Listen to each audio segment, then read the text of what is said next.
Bien, mi hermano, en esta mañana, en nuestra última intervención, nosotros predicamos acerca de la ceguera espiritual, cuando nos tocó, ¿verdad?, predicar en este púlpito. Hablamos un poquito de la ceguera espiritual, hablamos, ¿verdad?, de por qué el mundo está como está, que está patas arriba y usted ve y se reúnen expertos, que qué es lo que está pasando, que esto, que aquello. Pero lo cierto es, mis hermanos, que el mundo está como está porque le ha dado la espalda a Dios. Y en esta mañana vamos a hablar de un tema, mis hermanos, que a mí me parte el corazón decirlo, y no estoy excluido de la lista. Vamos a hablar sobre las quejas del cristiano. Nosotros no somos una oveja fáciles. Como decíamos en el devocional esta mañana, Dios, ¿verdad? Habitó por medio de su Hijo, en medio de ovejas malagradecidas, cabezaduras por demás. Y vamos a hablar en esta mañana nuestras quejas contra Dios. Ese es el título que yo le he puesto eh, a la prédica de esta mañana. Y para el ser humano es muy fácil quejarse. Yo creo que todos venimos de fábrica con ese ADN. Quejarse es algo natural, puede suceder de una manera espontánea, pero a nosotros se nos olvida, mis hermanos, que la queja, sobre todo cuando culpamos a Dios, es un pecado. Y muchas veces nos quejamos sutilmente. No, no, hermano, no, mire, yo me quejo de los pastores, de los líderes de la iglesia, yo me quejo de mi esposa, yo me quejo de mi esposo. Pero en verdad, mi hermano, la queja es contra Dios, porque al final Dios es el que permite las cosas y es el que la gobierna. Entonces, cuando usted se vive quejando y se queja, realmente la queja es eh, contra Dios y cuestionando el por qué Él ha permitido lo que ha permitido. Y quejarnos, las quejas, mis hermanos, es uno de los pecados por lo que no nos arrepentimos ni lloramos con frecuencia. Somos propensos a este pecado no solo por la inclinación malvada de nuestro corazón. Dice la palabra de Dios que de la abundancia del corazón habla la boca. Ojo, ojo, hay algunos tipos de quejas, ¿verdad? Que es normal. Bueno, que la comida está salada, bueno, que esta prenda de vestir me queda bastante ajustada. Bueno, mi hermano, eso es normal. Ahora, hay quejas, sobre todo de lo que pasa en nuestra vida espiritual, familiar, laboral, y somos parte de una sociedad y lamentablemente, mis hermanos, nosotros nos, uno de los génesis de las quejas en las personas es porque las personas piensan que ellos se merecen algo más. Usted lo busca por donde quiera que usted lo vaya a buscar y todo termina ahí. Termina en un tema de que todos entendemos que la sociedad nos debe a nosotros. Y culpable, y mucha de la culpa de este tema también lo tienen ciertos, bueno, yo no sé ni cómo llamarle, ¿cómo se llama a los que viven en los youtubers ahora? Influencers. No, no, y que la sociedad no se ha ocupado de nosotros y que, y que demandamos esto y que demandamos aquello y que nos tienen que dar. Como sociedad, nosotros vivimos en una sociedad, ¿verdad? Pagamos nuestros impuestos, Y en un país como el nuestro, usted paga el impuesto y tiene que pagar muchísimo otro impuesto para resolver muchas cosas que los estados están llamados a resolver. Pero al final, mis hermanos, lo cierto es que también las autoridades que están puestas por Dios. Nos guste o no nos guste. Esa es la pura verdad. Entonces, somos parte de una sociedad que siente que merece lo bueno, somos parte con una cultura, con un caprichoso espíritu de protesta. Eso viene como en el ADN de nosotros, que protestamos por todo, que todos nos encontramos mal. La Real Academia de la Lengua define quejarse como expresar con la voz el dolor o la pena que se siente. Y otra manera de describirla es decir que la queja, eh, en buen dominicano, bien aterrizado, sin muchos artilugios literarios, es expresar nuestro descontento por medio de la palabra. Eso es la queja. Nosotros expresar, ¿verdad? Espumar lo que llevamos dentro por medio de las palabras. Ahora bien, para el cristiano, como dije al inicio, la definición es un poco más seria y toma otra dimensión. ¿Por qué, mis hermanos? Porque quejarse, cuando nosotros nos quejamos, al final lo que terminamos es culpando a Dios sobre todo lo que Él permite en nuestras vidas, porque al final Él es que la permite. Dice la palabra de Dios que las cosas buenas y las no tan buenas, ¿verdad? Lo que llamamos entre comillas malas o que no nos agradan, Dios es que la permite. ¿Por qué Él la permite? Bueno, muchísimas veces Dios ha dado su palabra y por medio y a través del tiempo, Él ha querido el bien para sus hijos, Él ha querido que sus hijos gocen de una vida nueva, pero como vuelvo y le repito, nosotros no somos fáciles, mis hermanos. Nosotros no somos fáciles y al final lo que terminamos es sutilmente, aunque no lo decimos con nuestra propia palabra, pero la denotación es que Dios es el culpable de aquellas cosas que nos pasan. Y miren que algo que curioso, mis hermanos, las personas hoy día no quieren saber de la palabra de Dios. Usted le menciona a iglesia, usted le menciona la palabra de Dios, eh, usted lo invita, ¿verdad? Usted quiere compartir la palabra de Dios, que al final la palabra de Dios lo que contiene son leyes e instrucciones. La gente no está en eso. La gente quiere ser que dejen su accionar. Entonces, cuando producto de sus locuras, de su rebeldía, porque hay una ley de la siembra y de la cosecha, entonces quieren culpar a Dios. Eso es lo mismo, por ejemplo, usted ve personas, bueno, y esta iglesia no es ajeno a ese tema, de personas que vienen, que me quiero casar para que usted, pastor, bendiga mi boda, pero ninguno de los dos creen. O sea, no creen, ninguno, pero quieren de que casarse por la iglesia. O sea, yo como que no he logrado entender eso. Yo no he logrado entender eso, mi hermano.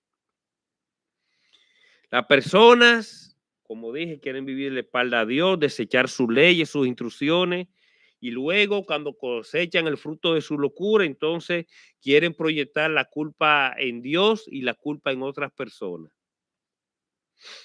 Y lo cierto es que dice Romano, aunque nos guste o no, hay una realidad hoy día en Romanos capítulo 3, versículo 11, que dice que no hay quien busque a Dios. O sea, esa es la realidad del día de hoy. Las personas no quieren buscar de Dios y ni les interesa. Entonces, en esta mañana, el quejarse, mis hermanos, eso no es de ahora, del siglo XXI.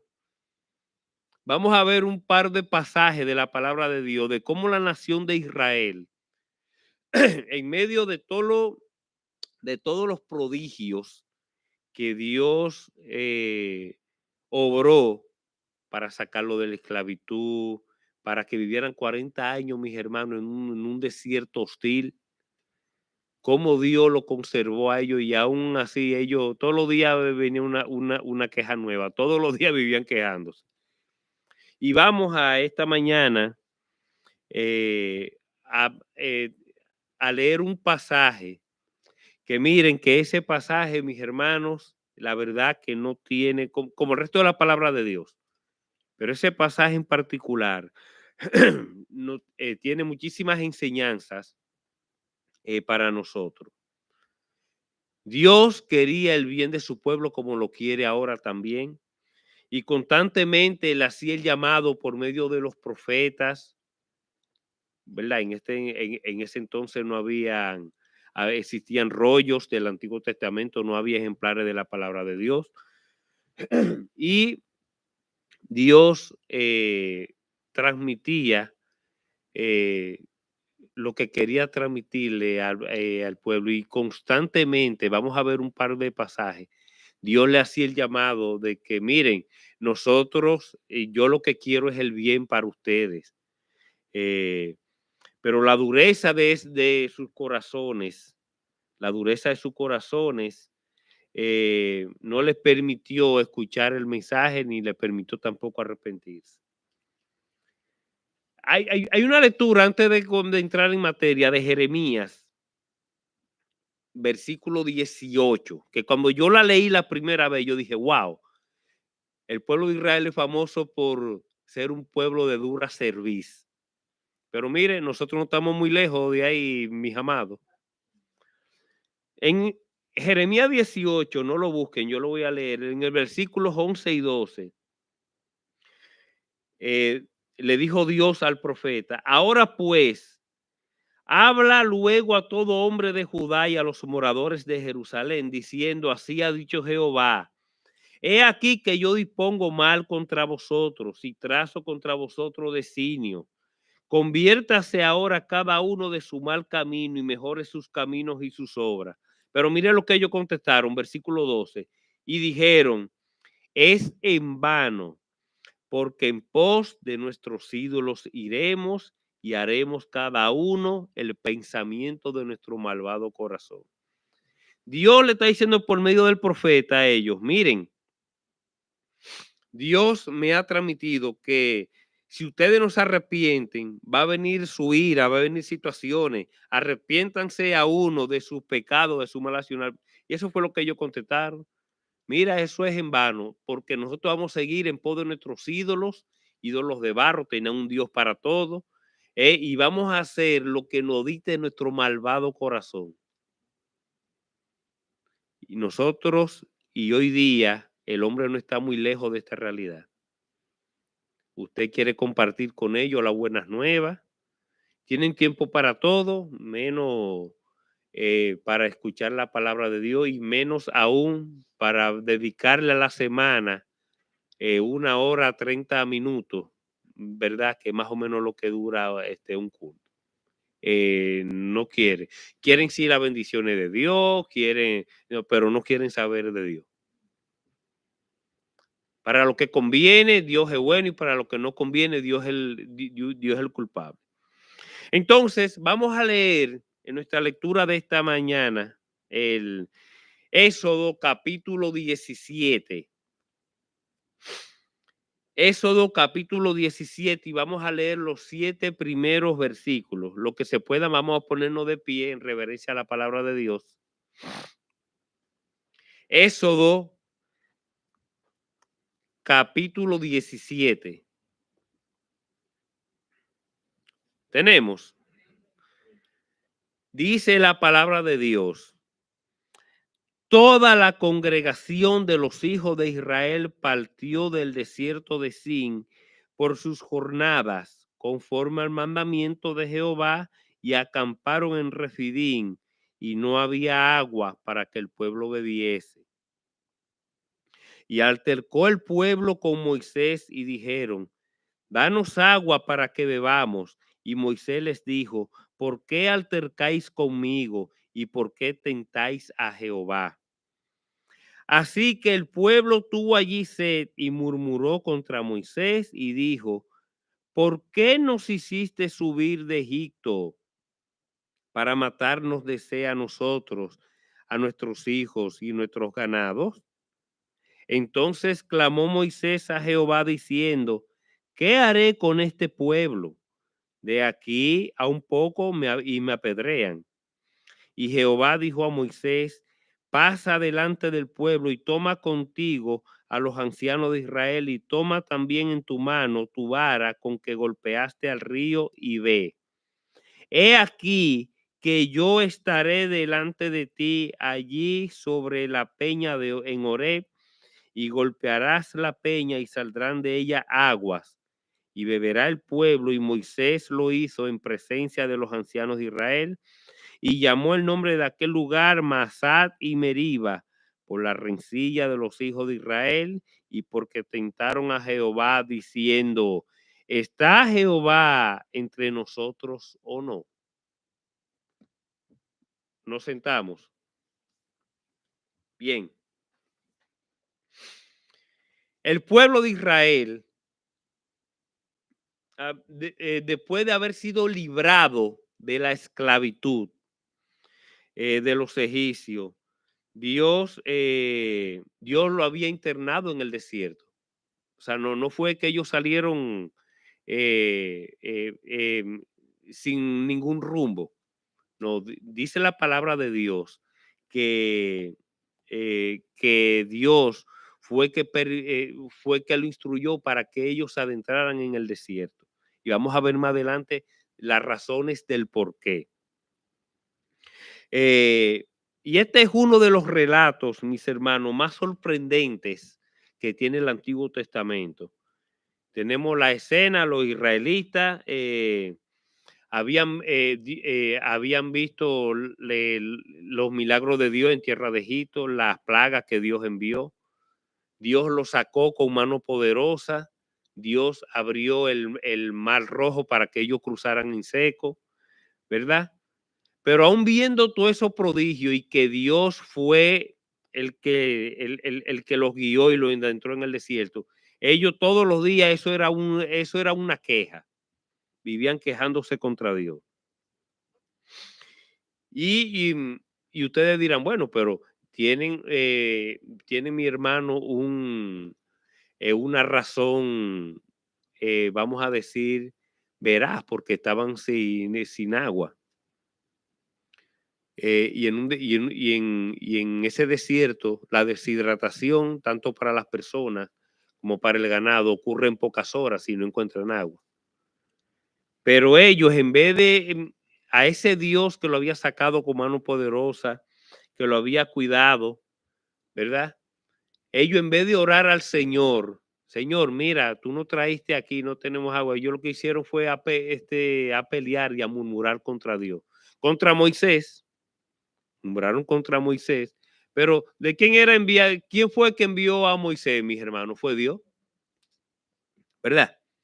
Entonces, sutilmente, aunque ellos querían apedrear a Moisés, y era un vivo retrato de, o sea, de cuál era el sentir de ellos hacia ese Dios que lo había conservado y que lo había librado. Y esta historia comienza entonces con un tiempo de crisis.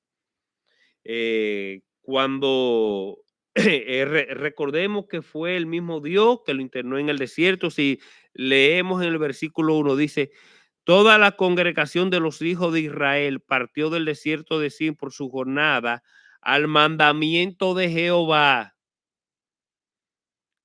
Al mandamiento de Jehová, que no fue que Moisés se inventó una ruta, no.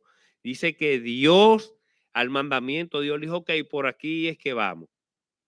Entonces, ellos fueron al mandamiento para cumplir el mandamiento de Dios. Pero, ¿por qué Dios, en vez de guiar ese pueblo cuando lo sacó de la esclavitud, no cogió el camino más corto, sino el más largo? Bueno, la misma palabra de Dios nos da la respuesta. En Éxodo, capítulo 13, 4 capítulos más atrás, en los versículos 17 y 18. Dice la palabra de Dios: y luego que Faraón dejó ir al pueblo, Dios no los llevó por el camino de la tierra de los filisteos que estaba cerca, porque dijo Dios, para que no se arrepienta el pueblo cuando vea la guerra y se vuelva a Egipto. Mas hizo Dios que el pueblo rodease por el camino del desierto del Mar Rojo, y subieron los hijos de Israel de Egipto armados. Es decir, mis hermanos, que cuando ellos salieron de la esclavitud, fue Dios que los sacó de la esclavitud, y fue Dios que lo adentró en el desierto. Entonces, vimos conforme al mandamiento de Jehová. Pero si nosotros no vamos, había una lectura esta mañana, vamos a leerla ahora. Vamos a ir, mis hermanos, a Números capítulo 11, para que ustedes vean. Números capítulo 11, para que ustedes vean, mis hermanos, que no era la primera vez que el pueblo de Israel se quejaba. Números capítulo 11, tenemos. Bien, vamos a leer los versículos del 1 al 9. Dice la palabra de Dios. Aconteció que el pueblo se quejó a oído de Jehová, y lo oyó Jehová y ardió su ira. Y se encendió en ellos fuego de Jehová y consumió uno de los extremos del campamento. Entonces el pueblo clamó a Moisés, y Moisés oró a Jehová, y el fuego se extinguió. Y llamó a aquel lugar Tabera, porque el fuego de Jehová se había encendido en ellos. Versículo 4. Y la gente extranjera que se mezcló con ellos tuvo un vivo deseo. Y los hijos de Israel también volvieron a llorar y dijeron: ¿quién nos diera a comer carne? Nos acordamos del pescado que comíamos en Egipto de balde. ¿Usted están oyendo eso, mi hermano? El pescado que comíamos en Egipto de balde, de los pepinos, los melones, los puerros, la cebolla y los ajos. Y ahora nuestra alma se seca, pues nada sino este maná ven nuestros ojos. Dice la palabra de Dios: y era el maná como semilla de culantro, y su color como color de bedelio. Y el pueblo se esparcía y los recogía, y los molía en molino, y los majaba en morteros, y los cocía en caldera, o hacía con él torta. Su sabor era como el sabor de aceite nuevo. Y cuando descendía el rocío sobre el campamento de noche, el maná descendía sobre él. ¿Ustedes no le ha llamado la atención el versículo 4? Que dice que comíamos en Egipto de balde. Ahí, pero ellos eran esclavos en Egipto. Es tan tal, mis hermanos, que cuando Dios sacó al pueblo, le dijo a Moisés: hasta a mí ha subido, yo he escuchado el clamor del pueblo que se vive quejando de su dura esclavitud. Y mire con lo que salen, con lo que salen en esa ocasión, que comíamos en Egipto de balde, de los melones, los puerros, la cebolla, pero eran esclavos. A ellos se les olvidó eso. Y el ser humano es así mismo. El ser humano muchas veces se le olvida la condición que estaba, las bendiciones que Dios ha derramado sobre ellos, y trata muchas veces de justificar, y quiere y anhela aquellas cosas que en ese momento los hacía infelices. Eso es el ser humano. Este pueblo, en vez de estar agradecido porque Dios lo había sacado de la esclavitud, ellos lo que estaban anhelando volver a esta vida. Eh, Y, y recuérdense en el episodio del becerro de oro, ¿qué decían ellos en el camino? Acabadito de cruzar el Mar Rojo, Dios lo abrió, ellos cruzaron en seco. ¿Qué decían ellos? Nombremos un capitán y devolvámonos a Egipto. El ser humano no está muy divorciado de esa realidad. Dice la palabra de Dios que teniendo sustento y abrigo estemos contentos con eso. Pero usted revisa su vida, mi hermano, ¿eh? Usted no solo tiene sustento y abrigo, tiene una familia, tiene salud, por decir dos cosas esenciales. Dios ha permitido que usted se gane el sustento y la persona y la persona siguen con una rebeldía hacia Dios que, o sea, que yo no me explico. Pero eso somos nosotros. Entonces, volvemos, ¿verdad?, a nuestra lectura de Éxodo 17. Em, entonces, ahí viene la raíz del problema. Y en Deuteronomio capítulo 8, no lo busquen. Dios dio, da más detalle en su palabra del por qué no lo llevó por la ruta más corta. En pocas palabras, Dios le está diciendo yo, mire, fui yo quien lo trajo por esta ruta tan difícil para probarlos a ustedes, para saber verdaderamente lo que había en su corazón. Lamentablemente hay una realidad, mis hermanos, y es que en las situaciones críticas de la vida es donde se revela la verdadera condición del corazón humano. Muchas personas creen que de verdad y que ellos creen, y que, o sea, muchas personas se creen eso, que ellos son creyentes. Hasta que no aparece una situación en sus vidas eh, que al parecer humanamente hablando no tiene solución y que ellos no le ven como ni pie ni cabeza y que humanamente hablando usted se pone a pensar, usted no ve una solución posible. Eh, y si la hay, si la solución que Dios está proponiendo va en contrario a la lógica suya, a la que tenemos en esta cabecita, dura por demás, entonces nosotros no nos convencimos. Cuando vamos a leer la palabra de Dios por instrucciones para esa situación, si no está de acuerdo con nuestra lógica, entonces también la descartamos. Entonces, muchas personas reciben con gozo la predicación de la palabra, ¿verdad? Pero cuando vienen situaciones de incertidumbre de la vida, que Dios es el que la permite, pasa entonces como la parábola del sembrador, que no pueden permanecer. ¿Por qué? Porque no tienen raíz. No tienen raíz, se desvanece. Si nos vamos a Mateo capítulo 13, Mateo capítulo 13,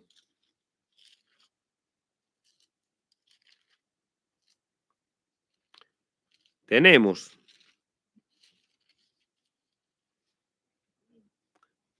Mateo capítulo 13, dice la palabra de Dios.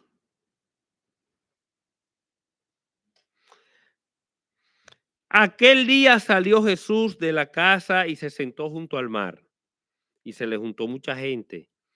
Y entrando él en la barca, se sentó y toda la gente estaba en la playa. Y les habló muchas cosas por parábola, diciendo, he aquí el sembrador salió a sembrar. Y mientras sembraba, parte de la semilla cayó junto al camino y vinieron las aves y se la comieron. Parte cayó en pedregales donde no había mucha tierra y brotó pronto porque no tenía profundidad de tierra. Pero salido el sol se quemó y porque no tenía qué, raíz se secó. Y parte cayó entre ese espino y los espinos crecieron y la ahogaron, pero parte cayó en buena tierra y dio fruto, a cual al 100, al 60 y al 30 por uno. El que tiene oídos para oír, que oiga. Y más adelante el mismo Señor Jesús, los discípulos dicen, mira, pero explícanos qué es lo que, en palabras llanas, ¿verdad? ¿Qué es lo que tú nos quieres decir? Y nuestro Señor Jesucristo le da la explicación. La parábola del sembrador, mis hermanos, no es más de cuando usted sale a sembrar la palabra de Dios. Hay personas que la reciben gozosos, hay otras que la reciben y al poco tiempo están en su situación anterior o peores. porque nosotros hemos visto personas eh, un tiempo hasta que viene una situación en su vida. Pero cuando vienen esas situaciones, mis hermanos, muchos se aferran al Señor con más fe. Hay muchos que sí, que se aferran al Señor. Señor, tú eres mi amparo y fortaleza, como dice el Salmo 46, mi pronto auxilio en las tribulaciones. Yo me voy a aferrar de ti y yo voy a creer en tu promesa, pero hay otros que no. Hay otros que se alejan desilusionados. Tienen a la iglesia por enemigo. Muchas veces situaciones, ¿verdad? Que vienen por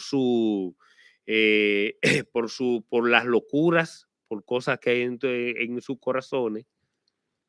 Entonces, pero cuando las cosas no salen como ellos, no como Dios ha determinado, como ellos quieren que sea, entonces se alejan de la iglesia, no quieren saber de los hermanos, no quieren saber de la iglesia, se alejan mis hermanos desilusionados. Desafortunadamente, muchas iglesias hoy día venden que cuando usted venga a Cristo todos sus problemas se van a resolver y no es así. Dios va a estar caminando con usted y usted va, como dice el Salmo 23, usted va a estar cruzando sombra de valle de muerte. Aunque ande en sombra de valle de muerte, no temeré mal alguno porque tú vas a estar conmigo. Yo voy a estar con usted.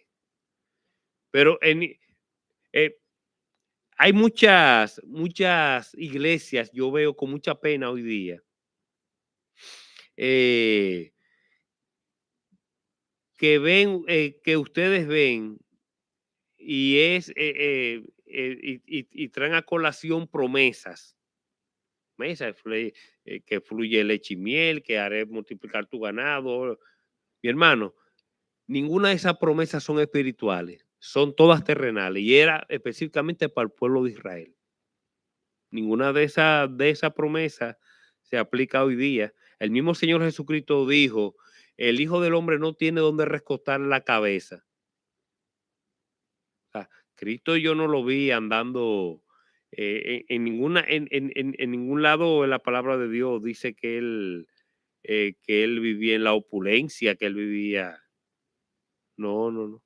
Y hoy día, cuando vemos a ciertos personajes eh, con muchísimos bienes, decimos, no, mira, no, mira, ese es un siervo de Dios, mira cómo Dios lo ha prosperado. Hay que ver, mis hermanos, hay de todo, lamentablemente, en la viña del Señor. Viene la situación, el versículo 1, no tienen agua el pueblo. ¿Qué debió hacer el pueblo de Israel? Orar y clamar a Dios por ayuda. Semana antes Dios lo había liberado de la esclavitud y lo había alimentado con maná del cielo. En el versículo 2, leemos el versículo 2, dice, y altercó el pueblo con Moisés y dijeron, danos agua para que bebamos. Y Moisés les dijo, ¿por qué altercáis conmigo y por qué tentáis a Jehová? En ese pasaje en particular, mis hermanos, eh, nos muestra que aunque la queja fue dirigida a Moisés, era una realidad del descontento que ellos tenían con Dios. ¿Mm? Todo descontento es una queja, no todas las veces que expresamos nuestro descontento significa que nosotros nos estamos quejando, no precisamente. Creo que en ocasiones presentar una queja de una manera sensible y responsable puede ser algo bueno. Y en ese sentido, decir que algo no nos gusta o no es necesariamente quejarse. Por ejemplo, cuando lo decimos a veces respecto a una comida o una prenda de vestir. Y por otro lado, reclamar o protestar por algo que consideramos justo no siempre constituye una queja. Y no todos los reclamos son necesariamente quejas. Aunque sí creo que debemos guardarnos de una constante insatisfacción y de una actitud crítica frente a todo. Pero usted se ha preguntado, mis hermanos, por qué nosotros los seres humanos nos quejamos tanto y tan fácilmente? Bueno, podemos dar una respuesta en dos sentidos. La primera, nos quejamos porque pensamos que merecemos más, que la vida no ha sido justa con nosotros. Yo a veces veo, en los partidos de izquierda se ve mucho eso, ¿no? La justa, las circunstancias no han sido justas con nosotros. Y en segundo lugar, la queja es porque las cosas lamentablemente no salieron como nosotros pensábamos. Sí, porque esa es otra.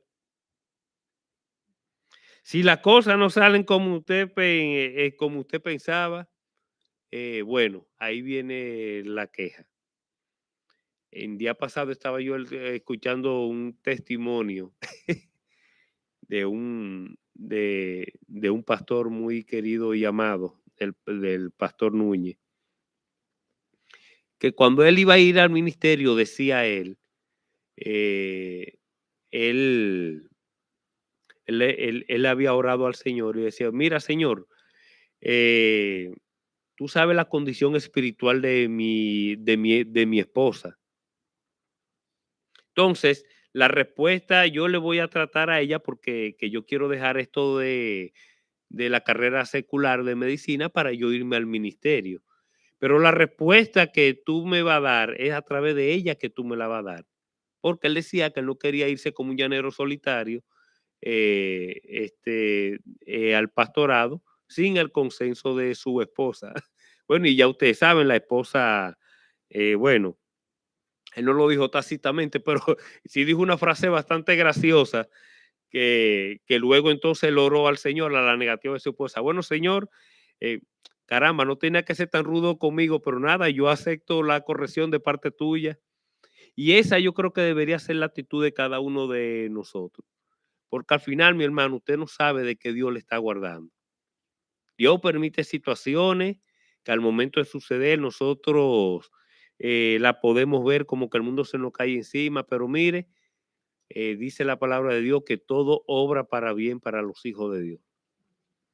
Y en el Nuevo Testamento tenemos un vivo ejemplo de lo que es quejarse, ¿verdad? Lo vimos hace unas semanas ya en la parábola del hijo pródigo. El hijo mayor se quejaba del hijo menor, nunca le llamó hermano, le decía al papá, no, porque este tu hijo ha gastado lo que gastó en no sé cuánto pecado. Pero la queja de ese hijo mayor, mis hermanos, fue una muestra de orgullo, porque él pensaba que él merecía más que el hijo menor. Y esa expresión de incredulidad y menosprecio, eh, él, de lo que ya él tenía. Él estaba al lado de su papá, él tenía mucho privilegio, pero él no veía eso. ¿No? Nosotros somos idénticos y cuidado. Por eso creo que podemos concluir que quejarse es una expresión de orgullo, incredulidad y menosprecio por lo que ya tenemos, por lo que ya Dios en medio de su misericordia, de su soberanía, nos ha dado. Y si usted, mi hermano, si usted es, eh, es sincero consigo mismo, autoanalícese y usted verá las bendiciones que usted goza sin merecérselas. El hecho de que usted, por ejemplo, tenga familia, que sus hijos sean hijos buenos para la sociedad, que estén en salud, mire, eso es una bendición, mi hermano. Que usted tenga no una casa o no un hogar, porque una casa es cualquier infraestructura, pero un hogar son pocos. El que usted tenga un hogar, un compañero, una compañera, sus hijos. Mire, es una bendición que incalculable. Que usted luego habla con personas y dice, wow, pero, pero Dios ha sido bueno. Mire esos hijos suyos que son modelos. Y nosotros no nos damos cuenta de eso. ¿Por qué? Porque muchas veces las insatisfacciones nos llevan a reeditar nuestra memoria. En el pasaje que leímos hace un momentito de Números, eso fue lo que pasó con el pueblo de Israel. Ellos reeditaron la memoria, ellos volvieron así atrás. Y ellos entonces anhelaban aquellas cosas que lo hacían infelices. Los melones, los ajos, los puerros.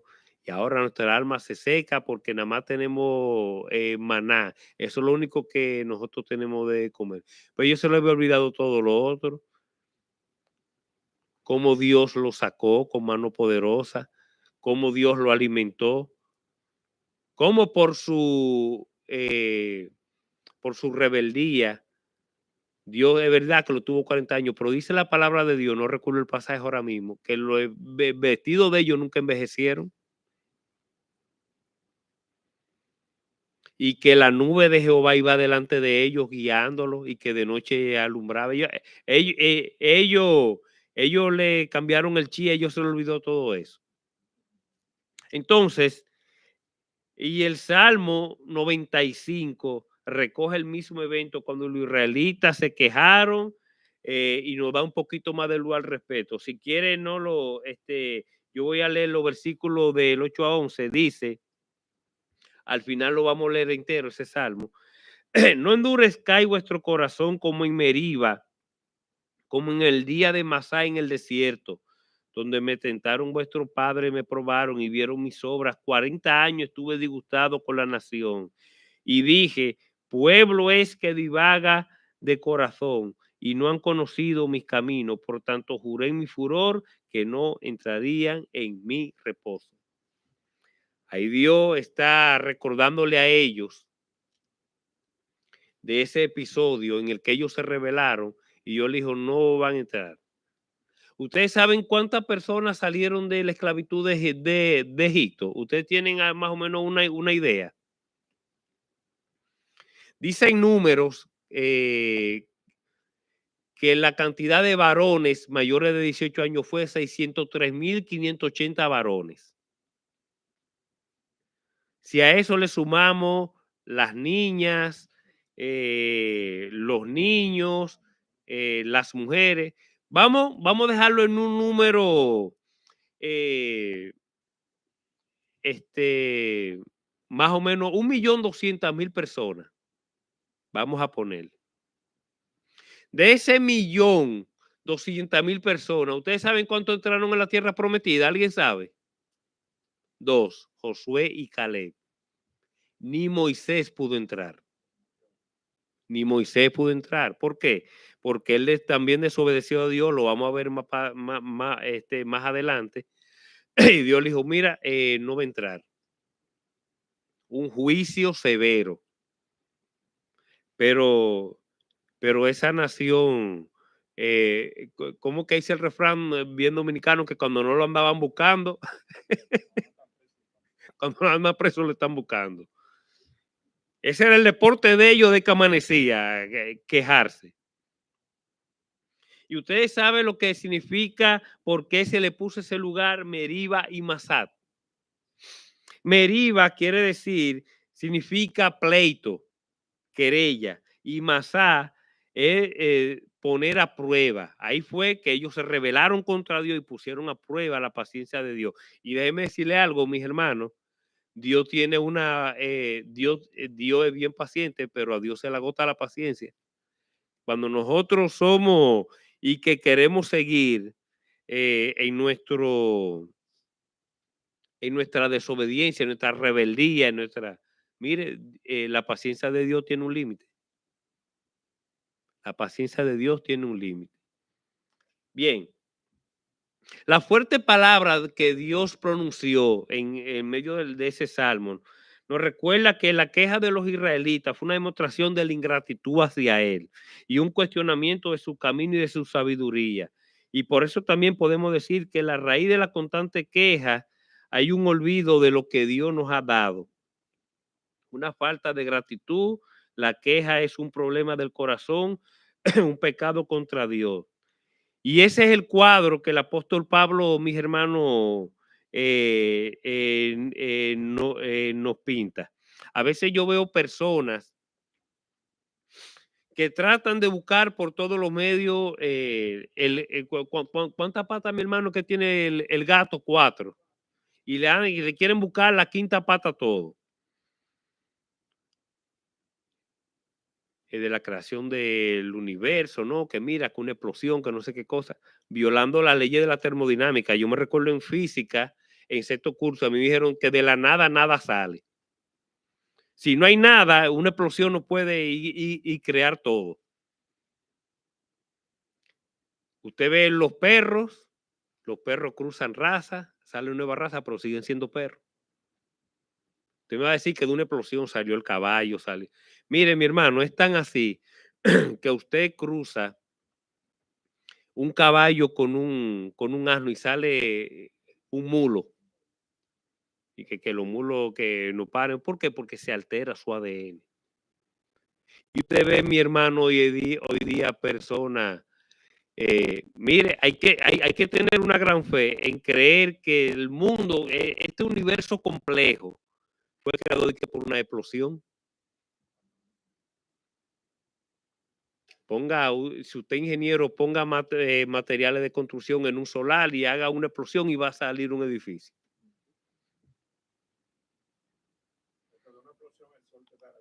O que una explosión el sol, como me dijo un compañero en el colegio. No, no, usted que de gravedad, eso está así a lo loco, eso no existe. Eso fue un genio que había en el colegio. Ahora, usted le preguntaba a ese muchacho de modelo de guitarra eléctrica, porque él se pasaba el día entero, yo creo que repitió el curso como 4 veces y al final salió del colegio.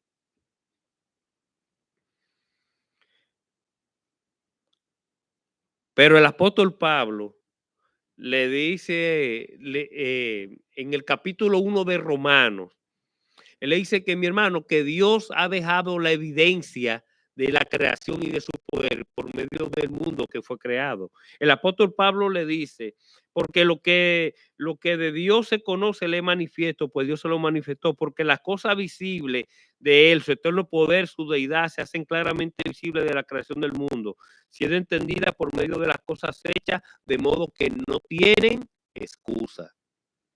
Aquellos que le quieren buscar una quinta pata a todo, el apóstol Pablo dice, mire, ustedes no tienen excusa, que todo lo que hay en el mundo, ¿eh? Eh, que para la comunidad científica fue un gran shock hace como un año y algo, que el telescopio es el James Webb. El primer descubrimiento, la comunidad científica en shock, que descubrieron algo estelar, no sé, que eso echa por el suelo, la cuestión de que de la teoría de que del Big Bang, de que todo se produce en una explosión, que eso no pudo haber pasado. Pero, y usted le lee a la gente, no, no, esos científicos dicen eso, no, eso fue que el ser humano vino del mono. Hay monos y hay seres humanos, pero de que el Homo sapiens quedó en el medio, yo no he visto ni uno todavía. Dios dejó su huella digital plasmada y visible en la creación de este universo tan complejo. No fue creado como una explosión. Versículo 3. Nos volvemos a nuestra lectura. Así que el pueblo tuvo allí sed y murmuró contra Moisés y dijo, ¿por qué no hiciste subir de Egipto para matarnos de sed a nosotros, a nuestros hijos y a nuestros ganados? ¿Mm? Y el versículo 4 dice, entonces clamó a Moisés a Jehová diciendo, ¿qué haré con este pueblo? De aquí a poco me apedrean. ¿Mm? Mire, mi hermano, si el pueblo hubiese tenido la oportunidad de apedrear a Dios, es imposible. Mire, hace años que lo hubiesen hecho. ¿Mm? Eh, ellos pensaron, bueno, está bien, nosotros no vamos a morir de sed, pero Moisés es el primero que nosotros vamos a matar. Y no es de que de sed que se va a morir, lo vamos a lapidar, lo vamos a matar a pedrada. Ese pueblo, ¿quién fue que mandó a Moisés para que sacara el pueblo? y el mismo Dios, ¿verdad? Entonces aquí hay un retrato fiel de cuando usted se queja por un enviado de Dios, aunque es imperfecto lo que sea contra Dios, que usted se está quejando, mi hermano, mi hermana. Pero vamos a ver por qué, cuándo es que nosotros vivimos quejándonos. Nos quejamos primero cuando no somos agradecidos. La queja y la murmuración son una señal de un corazón que no está agradecido por las cosas que el Señor trae a nuestras vidas.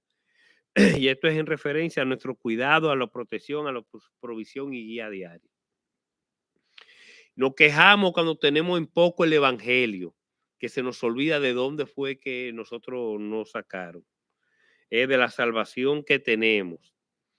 Nos quejamos cuando no confiamos en el cuidado de Dios. Y nos quejamos también cuando no confiamos en que Él es un Dios sabio y que Él quiere el bien para nosotros. Míreme, mi hermano, si nosotros pudiéramos quitarle el guión a Dios, el guión que Él tiene ya de antemano para nuestra vida.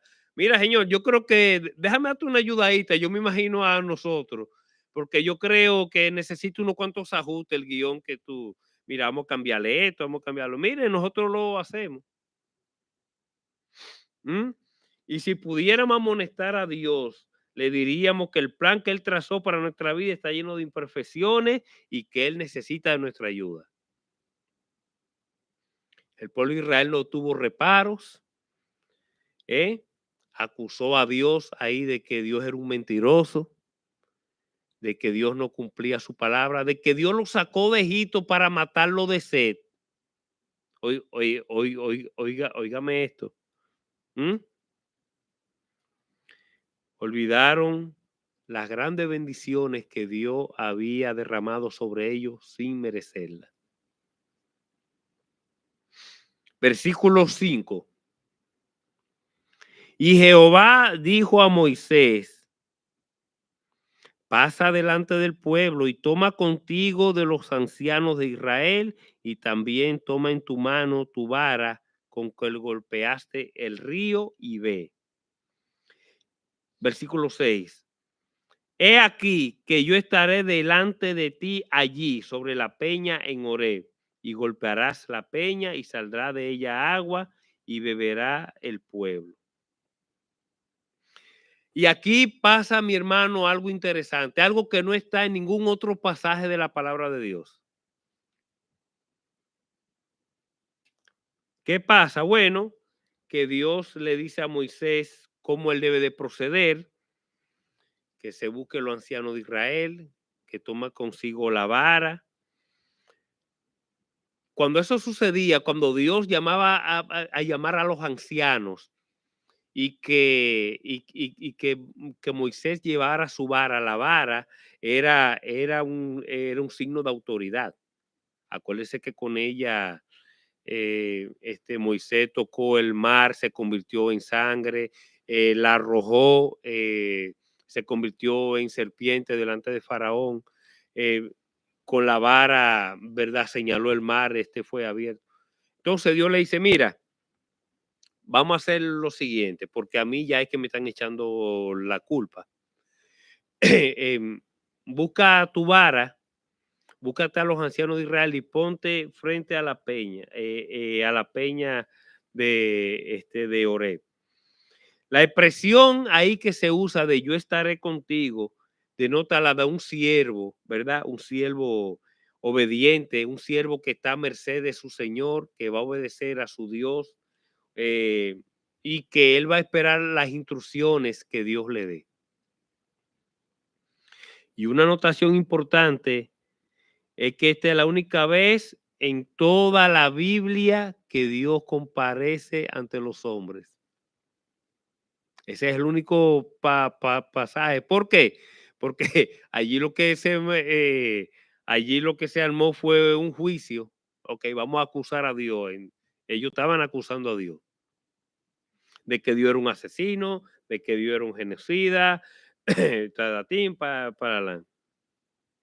Se usa el simbolismo de la roca para ilustrar que Él está presente porque Él es la roca. Cristo es la roca.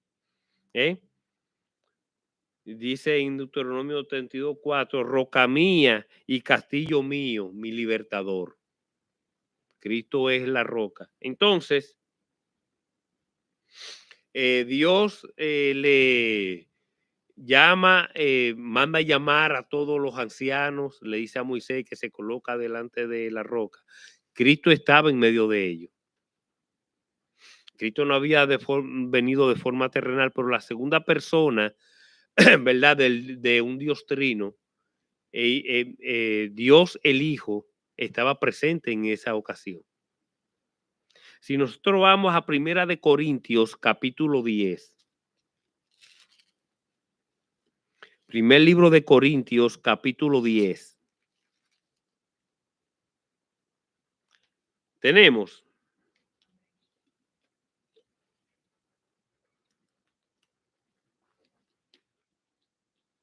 Dice la palabra de Dios. Porque no quiero, hermanos, que ignoréis que nuestros padres todos estuvieron bajo la nube y todos pasaron el mar. Y todos en Moisés fueron bautizados en la nube y en el mar. Y todos comieron del mismo alimento espiritual y todos bebieron de la misma bebida espiritual porque bebían de la roca espiritual que los seguía. ¿Y la roca era quién? Cristo era la roca. Cristo estaba presente allí. Y lo que vamos a ver a continuación es uno de los relatos más impactantes en la palabra de Dios. El simbolismo de lo que va a pasar a continuación. Pero antes de darse paso, y ahí vimos que todos los hijos de Israel, Dios le da en el libro de Corintios ahí ese recordatorio. Dice, mire, nuestros padres todos estuvieron bajo la nube y todos pasaron el mar.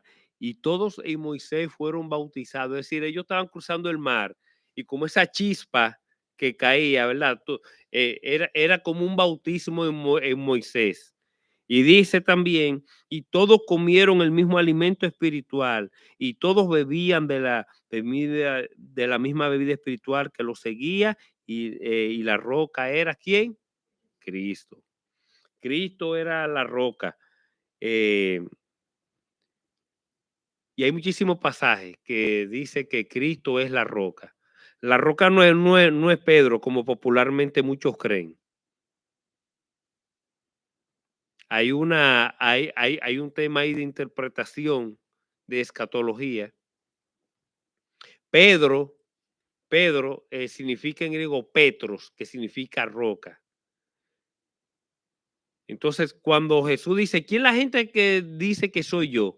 Bueno, que tú eres el Cristo, el Hijo del Dios viviente. ¿Qué Jesús le contesta a Pedro? Bienaventurado eres, Pedro, hijo de Jonás, porque no te lo reveló carne ni sangre, sino mi Padre que está en los cielos. Y desde ahora te digo, tú eres Pedro. Y sobre esta roca, pues no se estaba refiriendo a que Pedro es la roca, no, sobre lo que él acababa de afirmar, que él era el Hijo de Dios. Y sobre esta roca edificaré mi iglesia. Y el Hades no prevalecerá contra ella. Después, más adelante, en una de sus cartas, Pedro dice que Cristo es la roca, la piedra angular desechada por los hombres. Piedra angular, esa expresión es que una roca principal, que una roca que soporta, que una roca fuerte que va a soportar el ángulo. Y en Salmo 78:20, Dios le había dado instrucciones, búscate tu vara, búscate a los ancianos y tú vas a golpear la roca y de la roca va a salir agua. Pero no salió de que un chorrito de agua, mis hermanos, a alimentar 1.200.000 personas. Hoy día, por lo menos en nuestro país es un problema. Aquí hay comunidades que no tienen agua. Dice el Salmo 78:20, he aquí ha herido la peña y brotaron aguas y torrentes inundaron la tierra. ¿Podrá dar también pan y pondrá carne para su pueblo? Y Jesús mismo decía que él era el agua de vida. Jesús decía que en el último y gran día de la fiesta, Jesús se puso de pie y alzó la voz diciendo: si alguno tiene sed, venga a mí y beba. El que cree en mí, como dice la escritura, de su interior correrán ríos de qué? De agua viva. No di que un chorrito, no río. Dice ahí, no dice ahí en este salmo, que fue tanto el agua que brotó, que eso, que por donde estaba alrededor de la roca, todo eso se inundó. Yo no sé si ustedes se han dado cuenta, hermano. Éxodo 17 es un retrato del Evangelio. Éxodo 17, cuando golpean la roca es a Cristo que están golpeando. ¿Mm? Cuando lo crucificaron e hirieron, de su costado salió agua y sangre. ¿Eh? Porque la sangre de Cristo es una sangre que purifica, que lava del pecado a aquellos que se arrepienten, que vienen a Él. Dice la palabra de Dios. eh, Cuando crucifican a Cristo, que el guardia le dio una herida en su costado, brotó sangre y agua. Y leímos ese pasaje de Juan, me parece que Juan 7, 37 a 38, pero hay muchísimos pasajes que Cristo dice que Él es el agua de vida, que Él es el agua viva. Versículo 7, volvemos a nuestra lectura de Éxodo, versículo 7. Y llamó el nombre de aquel lugar Masat y Meriba por la rencilla de los hijos de Israel y porque tentaron a Jehová diciendo, ¿está pues Jehová entre nosotros o no? O sea, el pueblo, el pueblo está pasándole un juicio a Dios, vamos a decirlo así. Dios no pasó por alto su pecado, por eso es un vivo retrato de la crucifixión de Cristo. Golpean la peña. La culpa que ellos debían de pagar por esa rebelión, Cristo cargó con ella. Eso es un vivo retrato ahí en Éxodo 17 de lo que es la crucifixión y la resurrección y el perdón de los pecados. Y una preguntita, mi hermano. ¿Verdaderamente estaba Dios con el pueblo de Israel cuando ellos salieron? Era evidente, ¿verdad? Más tarde se repite la queja del pueblo. En número 20, nosotros lo leímos. Llegaron los hijos de Israel a la nación al desierto de Sin en el mes primero y acampó el pueblo en Cades y allí murió María y allí fue sepultada y porque no había agua para la congregación se juntaron contra Moisés y Aarón y habló el pueblo contra Moisés diciendo ojalá hubiéramos muerto cuando perecieron nuestros hermanos delante de Jehová.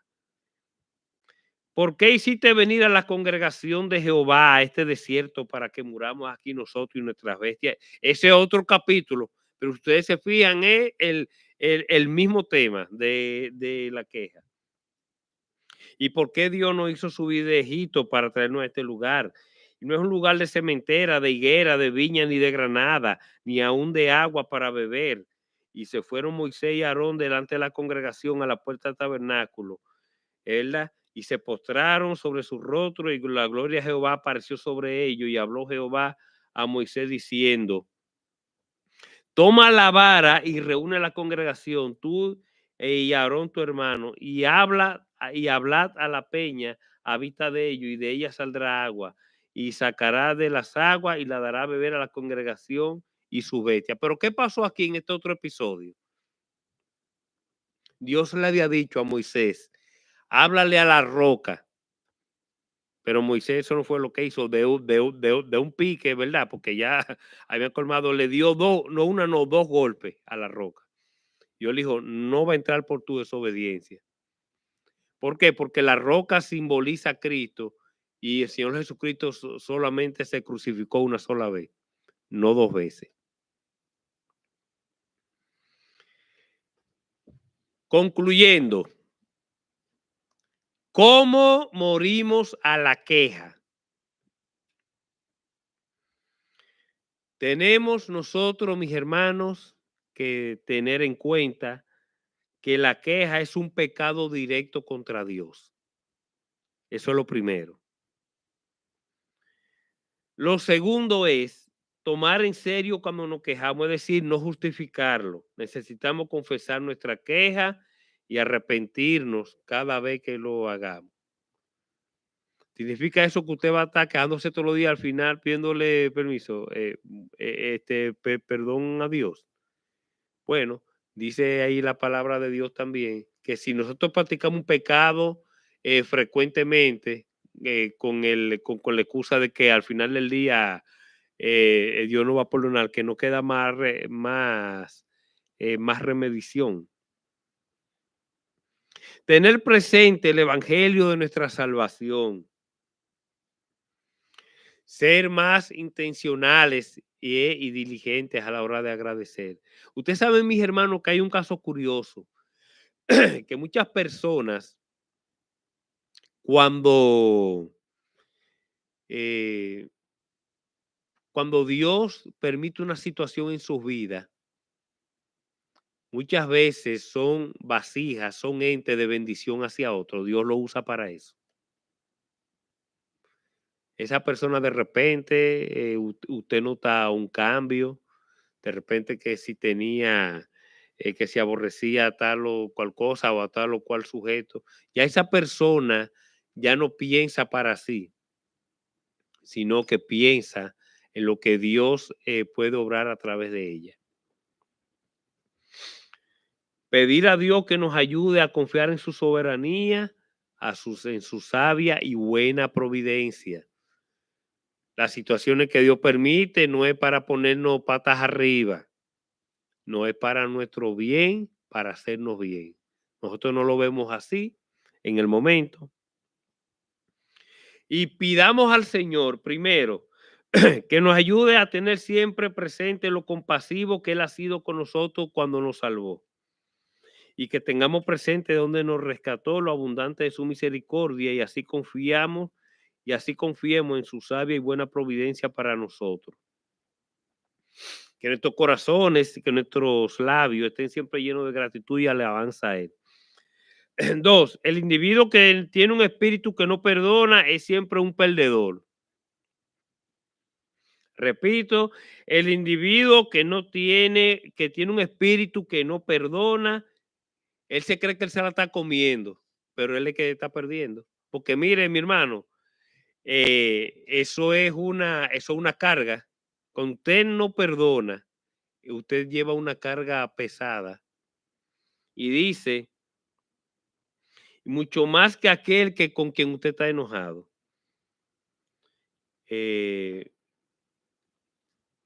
Hay personas, por ejemplo, que nos han ofendido, que nos han hecho quizás algún daño.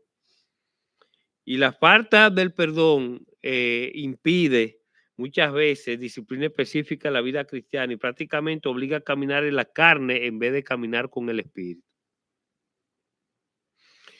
No, mi hermano, lo que pasa es que usted no sabe lo que esa persona me hizo. Mire, mi hermano, yo sé que es duro, pero tírele un manto de amor y de perdón a esa persona. Nosotros vamos a tener situaciones de que no van a, de que no todo va a querer salir o que el otro piense como nosotros pensamos. Va a haber diferencia. Si esa persona le ofendió a usted, mire, perdónelo. Pero yo sorprendentemente veo la actitud, muchacha, no, no, conmigo que no se ponga, porque yo sí tengo menudo para devolver y por ahí María se va. Ahora yo le pregunto, mi hermano, ¿usted cree que una persona que obra así realmente es un hijo de Dios, que está con el dime y direte? Tú me dices, yo te digo. No, porque conmigo si no le sale, yo tengo menudo para devolver, yo no me voy a quedar. Mano, dice la palabra de Dios que eso erais ustedes, nosotros, en otro tiempo. Ya no, ya no. Piense en su propia experiencia por un momento, piense en la última vez que alguien lo hirió, lo perjudicó, tomó algo que le pertenecía a usted. Haya sido un bien, una oportunidad inmediatamente después del incidente. Sintió deseo de hacer algo bueno por la persona o consideró tomar represalia. Pensó en responder con gentileza o que se soltaran los demonios. Sintió deseo de ceder, aceptar la situación o quiso luchar por sus derechos, sí, porque esa es otra. Ahora está la época que más derechos, que los cristianos tienen más derechos. No, porque están violando mi derecho. Ahora todo el mundo, cuando no le conviene algo, le están violando sus derechos. Usted lo busca, los derechos muchas veces quieren que estén primero que lo que Dios manda en su palabra. Y desafortunadamente, mis hermanos, nosotros tenemos que anteponer el amor a nuestros derechos, a nuestras libertades. Mira, fulano, tú eres una nueva criatura. Tú estás metido en un colmadón. Quizás una persona que tú le predicaste, le llevaste a la iglesia, que está en una lucha, te ve a ti, "Ah, no, pero mira ese, si ese eh, que supuestamente es cristiano, mira dónde le está por no hacer nada que yo me tire también mi bebidas y mi cuestión". Nosotros, mis hermanos, lamentablemente, tenemos que anteponer el derecho a nuestro amor y a nuestras libertades. Nosotros no podemos ser tropiezo ni al mundo cristiano ni al mundo incrédulo. Con muchísima pena, mis hermanos, yo veo, principalmente en esas redes, mis hermanos, personas, o sea, que quizás no piensan en el momento, suben de todo tipo de cosas, de situaciones. No piensan si son jóvenes, ustedes jóvenes, jóvenes que hay parte de ellos acá. Piensen muy bien lo que ustedes van a publicar, porque todo tiene, a todo se le aplica la ley de la siembra y de la cosecha. Yo veo a estos influencers diciendo por esa boca, mis hermanos, por ellos se les olvida como que en algún momento ellos se van a casar, que van a tener una familia, ellos les olvida eso, que eso va a estar ahí y que quizá esos hijos que vienen, mira, pero tú viste lo que hizo tu papá, mire mi hermano, el pecado tiene consecuencias. Dios lo perdonó, sí, pero las consecuencias quedan. Ahí publican, bueno, de todo y para todo. Ya nosotros no nos valemos, nosotros debemos de andar por el Espíritu. Si verdaderamente somos hijos de Dios, debemos de andar por el Espíritu. Finalmente, en Gálatas 5:22 y 23 dice que el fruto del Espíritu es amor, gozo, paz, paciencia, benignidad, bondad, fe, mansedumbre, templanza. Contra tales cosas no hay ley. Pero los que son de Cristo han crucificado la carne con sus pasiones y deseos. Si vivimos por el Espíritu, andemos también por el Espíritu. No nos hagamos vanagloriosos, irritándonos unos a otros y envidiándonos unos a otros. Y a veces usted se busca esos pleitos, mis hermanos. Mire, a veces nosotros construimos unas paredes tan grandes con personas, mire, en buen dominicano, por unos clases de disparate. O sea, que usted busca por qué usted se alejó de esa persona, eh, por un disparate, mi hermano. Si usted tiene a Cristo, mi hermano, usted tiene demasiado. Usted está ganando. Pero si no que tiene a Cristo, no tiene nada. No siga, mi hermano, sediento como la nación de Israel en el pasaje de hoy. Venga, si usted no le ha entregado su vida a Cristo, Él se va a poner en su lugar, Él le va a guiar y Él va a recibir el golpe de todos sus pecados. Él lo va a llevar sobre sí. Mire, no se deje llevar del maligno. ¿Y tú crees que con ese prontuario que tú tienes, verdad? Y que Dios te va a perdonar? Pues tú sí estás, tú sí estás soñando. Hermano, venga Cristo. El que a mí viene, yo no le echo fuera. O sea, eso no lo digo yo. Eso fue una promesa que Cristo dijo. Todo lo que el Padre me da vendrá a mí. El que a mí viene, yo no lo echo afuera. Fue Cristo que hizo esa promesa.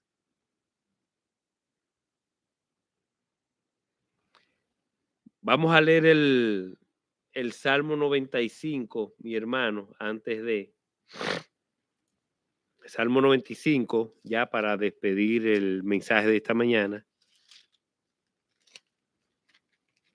Y ese salmo tiene algo curioso. Ese salmo comienza con júbilos, denotando la grandeza de Dios, pero termina con advertencias. Dice así: Vení, aclamemos alegremente a Jehová, cantemos con júbilo a la roca de nuestra salvación. ¿Quién es la roca de nuestra salvación? Cristo. Lleguemos ante su presencia con alabanza, aclamémosle con cántico, porque Jehová es Dios grande y Rey grande sobre todos los dioses, porque en su mano están las profundidades de la tierra y a las alturas de los montes son suyas. Suyo también el mar, pues él lo hizo, y su mano formaron la tierra seca. Vení, adoremos y postémonos, arrodillémonos delante de Jehová nuestro Hacedor, porque Él es nuestro Dios, nosotros el pueblo de su prado y ovejas de su mano.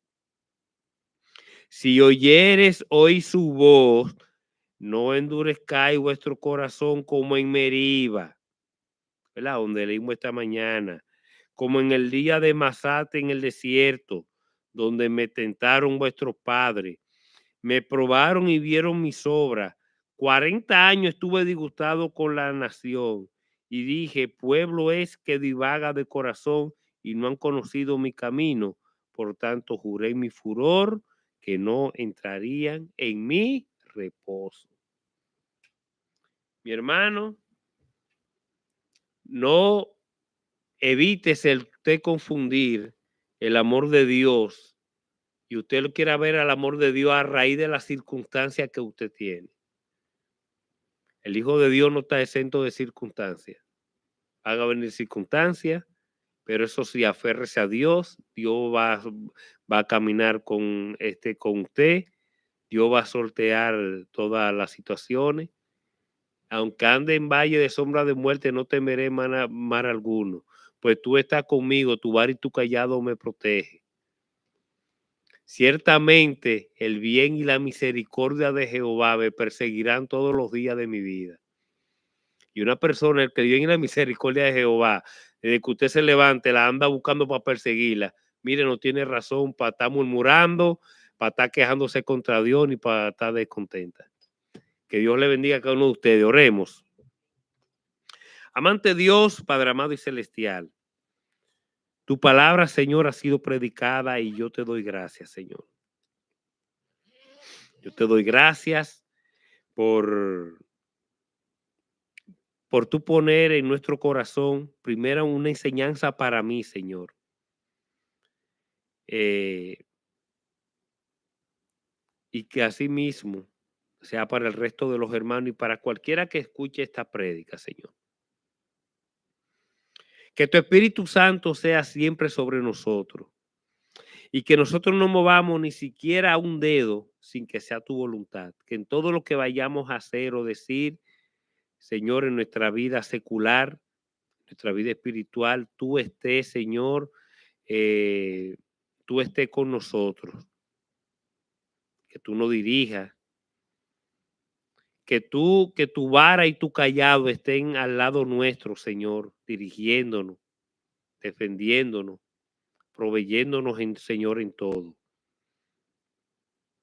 Y he aquí, Señor, si alguien de acá no conoce a Cristo como Señor y Salvador de su vida, ahí mismo sentado puede orar eh, para recibir a Cristo como Señor y Salvador, eh, arrepintiéndonos de nuestro pecado y confesándolo a Él como Señor y Salvador de nuestras vidas, Señor.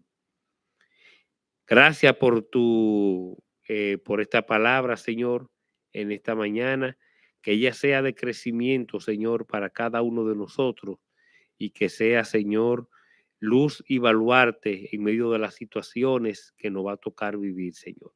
En el nombre de Jesús, tu Hijo amado, te lo pedimos. Amén. Bien. Bueno, vamos entonces a recoger las